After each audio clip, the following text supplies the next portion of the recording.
Sağdaşlar, yaxşımısınızlar? Biz oldingi sanatlik darslarimizda kompyuter taraqqiyotining qisqacha tarixi va kompyuter qo'llanish sohalarini so'zlab o'tgandik. Bu sanatlik darsimizda bo'lsa, kompyuterning sistema qurilmasi haqida to'xtalamiz.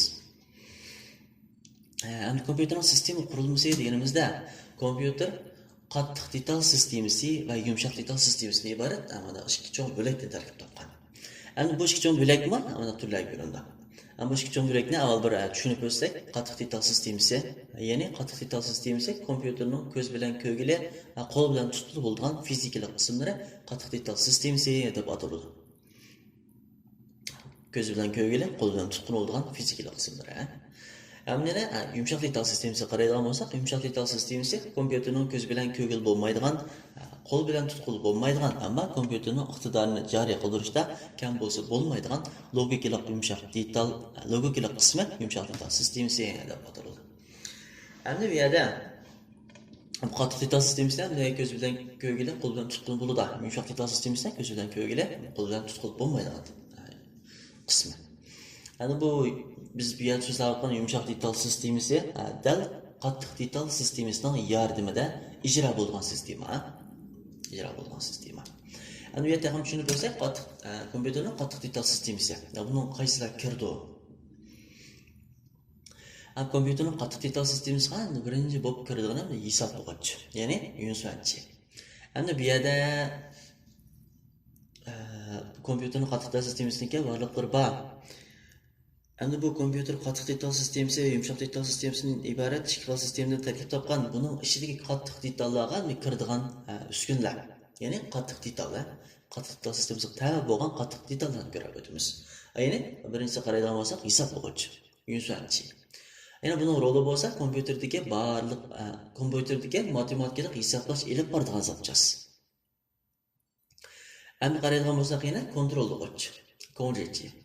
Har qaysi zapchaslarning uzluksiz har xil komandalarni ijro qilishni kontrol qilishga va moslashtirishga mas'ul bo'lgan zapchas. Biz bu ham degandek, jarayonni kontrol qilishda ishlatilganimiz, ya'ni kontrollag'ich cho'ng rol o'ynaydi degan gap. Endi undan boshqa saqlag'ich, sunchuvchi. Hisoblashdan burunqi va hisoblashdan keyingi sonliq ma'lumotlarni saqlashga mas'ul bo'lib, ichki saqlag'ich va sirtqi saqlag'ich deb ikki turga bo'linadi. Endi bu saqlag'ishning o'zimi ichki saqlag'ich va sirtqi saqlag'ich deb ikki xil bo'linadi. Buni ham darsimizning davomida tafsilot tushunib o'tamiz. Endi davomga qaraydigan bo'lsak, kirgizish uskunasi, ya'ni shurushive. Bu kirgizish uskunasi deganimiz ham sirtqi muhitga sonliq ma'lumotlarni kompyuter sistemasiga kirgizib turadigan uskuna. Chiqarish uskunasi, shurushive. Bir taraf bo'lingan uchurlarni sirtqi muhitga chiqarib beradigan uskuna. Endi bu kirgizish uskunasi bilan chiqarish uskunasi qarama-qarshi o'zaro. Endi bu ikkisi bir-biriga beqinib xizmat qiladi. Masalan, kirgizish uskunasi kirgizib berdi, chiqarish uskunasi chiqarib berdi. Masalan, kirgizish uskunasi deganimiz sirtqi muhitga sonliq ma'lumotlarni kompyuter sistemasiga kirgizib beradigan uskuna dedik. Endi bu chiqarish uskunasi bo'lsa, bir taraf bo'lingan uchurlarni, ya'ni biz sirtqi muhitga sonliq ma'lumotlarni kirgizib berdik, bir taraf qilib chiqarish uskunasi chiqarib berdi degan gap. Endi biz hozir bir to'xtab o'tib kelsak, endi kirgizish uskunasi deganlarimizga biz kompyuterga mayli buyruq bo'lsin, mayli xat bo'lsin, mayli son bo'lsin, mayli ovoz bo'lsin, mayli rasm bo'lsin, kirgizib berilgan uskuna kirgizish uskunasi deb ataladi. Masalan, jempa, ya'ni qo'niq taxtasi, mouse, xotam, mikrofon. Bularning hammasi ovoz yoki bizning buyruqlarimizni, xat, ya'ni sizlarning hammani kompyuterga kirgizib beriladi. Endi chiqarish uskunasiga birinchi bo'lib diqqat qilganimiz ekran. Ekranni chiqarish uskunasiga tabi. Masalan, bu xatlarniki, bular yanalarini chiqarib beryapmiz ekran. Bu bir chiqarishqa, ya'ni chiqarib beradi bizga chiqarish uskunasiga tabi degan gap. Masalan, yana biz bu ham kirgizish uskunasini tilga o'tgandek, mikrofon. Masalan, mikrofon kirgizish uskunasi. Masalan, biz mikrofon gapirsak, ovoz nimadan chiqadi? Ovoz yong'oqdan chiqadi. Ya'ni yengshangdan chiqadi. Bu yengshangdan chiqarish uskunasiga tabi degan gap. Undan boshqa doyinchi. Masalan, biz kompyuter bir taraf bo'lgan mayli hujjat bo'lsin, mayli rasm bo'lsin yoki boshqa narsalarni bilan doyin qilib chiqarmoqchi bo'lsak, doyinchi chiqarib beradi. Bu muddat chiqarish uskunasiga bo'ladi. Endi somiyoyi ko'rib boqgan bo'lsanlar mumkin, somiyo qilib beradigan. Uni mayli hujjat bo'lsin yoki rasm bo'lsin, endi somiyo qilib kompyuterga kirgizamiz. Bu kirgizib berganlik uchun kirgizish uskunasi deb ataladi. Әмия қарайған болсақ, компьютердің yumshoq detal sistemasi. Endi bu yumshoq detal sistemasi bor, endi ikki cho'ng bo'lakka bo'linadi.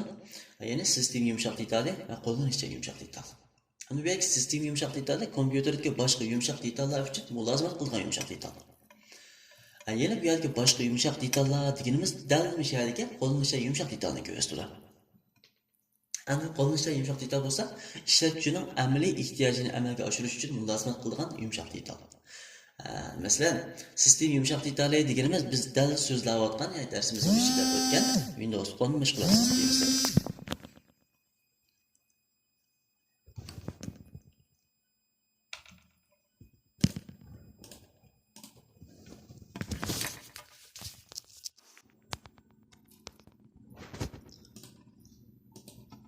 Sağollaşlar bu yerda deyilayotgan boshqa yumshoq detal deganimiz dal qo'llanishcha yumshoq detal bo'ladi. Endi bu qo'llanishcha yumshoq detal sistem yumshoq detalning yordamida ishlatuvchining amaliy ehtiyojini amalga oshirish uchun mulozimat qilgan detal.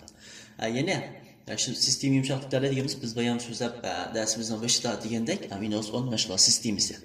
Mashg'ulot sistemasi, Windows 8 mashg'ulot sistemasi, Windows 7 mashg'ulot sistemasi degandek bu mashg'ulot sistemalarning hammasi sistem yumshoq detalga tabi bo'ladi. Masalan, biz sistem yumshoq detallarga qarab kompyuterimiz normal ishlagandan keyin biz barliq mashg'ulotlarni qila olamiz. Ammo undan boshqa, masalan, xat kirgizish uchun shu ro'fa qashlaymiz, kirgizgich qashlaymiz. Masalan, loyiha qilish uchun biz loyiha detallarni qashlaymiz, Photoshop qashlaymiz. Undan boshqa, ishxon detallarni ishlatish uchun Office qashlaymiz, Word, Excel, PPT deganlarni ishlatish uchun ham Office'ni qashlab mashg'ulot qilish to'g'ri keldi. Bular dal qo'llanishdan yumshoq detal deb ataladi. Endi qaraydigan bo'lsak, bu yerda kompyuter qattiq yumshoq detal sistemasi. Endi bu yerda biz bayon so'zlab o'tdik. Kompyuter sistemasi qattiq detal sistemasi va yumshoq detal sistemasidan iborat bunday ikki cho'ng bo'lakdan tarkib topgan. Endi bularning o'zi ham bunday bo'laklarga bo'linib ketadi. Endi qaraydigan bo'lsak, endi qattiq detal sistemasi kompyuter sistemasi, qattiq detal sistemasi va yumshoq detal sistemasidan tarkib topgan. Bu yerda qattiq detal sistemasi bo'lsa, ya'ni buning o'zi asosiy apparat va sirtqi uskunadan iborat bunday ikki xil bo'lakdan tarkib topgan. Ya'ni asosiy apparatning o'zini bir tushunib bo'lsak, asosiy apparat markaziy bartaraf qilg'ich va ichki saqlag'ich dan iborat, ya'ni ikki bo'lakka bo'lingan. Ana bu yerga markaziy bartaraf qilg'ich deganimiz neysun yoki nima CPU shu, markaziy bartaraf qilg'ich deganimiz CPU shu. Endi ichki saqlag'ich deganimiz dal neysun. Mana siz aytgan neysun deya shu ichki saqlag'ich. Endi sirtqi uskuna. Sirtqi uskuna. Biz avvalo asosiy apparatniki to'liq tushunib ketgan ekan, sirtqi uskunaga qarab chiqdi. Ammo markaziy bartaraf qilg'ichning o'zimi buni CPU deb tushunib ketgan to'g'ri, buni o'zimi kontrollag'ich va hisoblag'ich deb ikki bo'lakka ikki bo'lakdan tarkib topgan bo'ladi, ikki bo'lakka bo'lingan bo'ladi. Endi qaraydigan bo'lsak, ichki saqlag'ich. Bu neysining o'zimi ixtiyoriy saqlag'ich va faqat o'qishga bo'ladigan saqlag'ich deb ikki bo'lakka bo'lindi. Ikki xil bo'lindi. Endi ixtiyoriy saqlag'ich deganimiz biz bayon deb o'tgandek, ham ichki saqlag'ich biz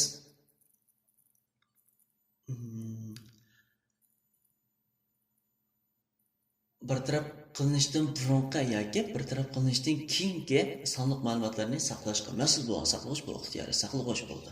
Endi faqat o'qishga bo'lgan saqlag'ich, faqat o'qishga bo'lgan saqlag'ich. Endi bu saqlag'ich degan qanday bo'ldi deganda, masalan, biz kompyuterimizniki qattiq detallar bor. Endi bu qattiq detal qismi so'zlarimiz bor, qattiq detal. Bu qattiq detalimizniki endi masalan bizning kompyuterimda AMD bir Shanghai ko'rsatish apparati bo'lsa, shuni o ko'rsatish apparatining AMD ekanligini biz o'zgartirib yetmaymiz. Lekin shuni AMD ko'rsatish kartasi ekanligini u bizga o'qib beradi, ko'rsatib beradi. Yoki undan boshqa barmoq diskidan birini saqlagan bo'lsak, kompyuterimizga Toshiba yoki SanDisk markali barmoq diskidan birini saqlagan bo'lsak, u barmoq diskining SanDisk ekanligini, SanDisk markali barmoq disk ekanligini bizga o'qib beradi, lekin biz uning SanDisk degan nomini o'zgartirib olmaymiz.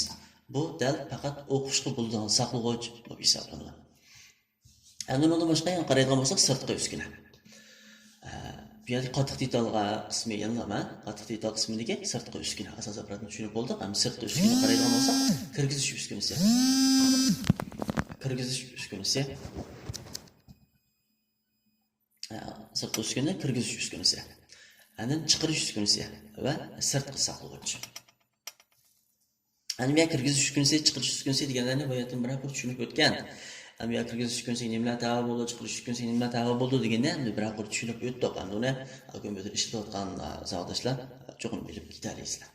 Sizlar kirgizish tushkunsa deganimiz biz kompyuter var o'qishlar kirgizib bilan berilgan uskunlar, kirgizish tushkunsa bo'lib hisoblanadi. Masalan, jempa, ko'rib taqsi, mouse, mikrofon, samyoye deganlar hammasi kirgizish tushkunsa tava. Bundan boshqa uskunlar, nurg'un uskunlar bor endi.